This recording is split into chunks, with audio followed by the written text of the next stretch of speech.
மீளாத இரத்தப்போக்கு. ஒவ்வொரு நாளும் இதுதான் உன் வாழ்க்கையோட முடிவுன்னு மனசுக்குள்ள கத்தி அவ உயிரையே கசக்கி பிழிஞ்சி எடுத்துச்சு. மருத்துவத்துக்கு எல்லாத்தையும் செலவு பண்ணி தீர்த்துட்டா. ஆனா அவ பாடு கொஞ்சம் கூட குறையிற மாதிரி தெரியல. மாறாக கட்டுக்கடங்காத காட்டாற்று வெள்ளம் மாதிரி இன்னும் மோசமா போயிட்டே இருந்துச்சு. அவளோட வலி உடம்போட நிக்கல. அவ மனசுல ஒரு ஆழமான காயமா ஊறி உள்ளுக்குள்ள தாக்கிட்டு இருந்துச்சு.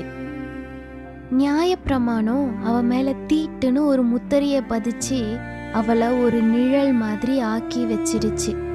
அந்த முத்திரை ஒரு பெரிய கல் சுவர் மாதிரி அவளை ஜனங்களை விட்டும் கடவுளை விட்டும் தண்ணியா துண்டிச்சு வச்சுச்சு.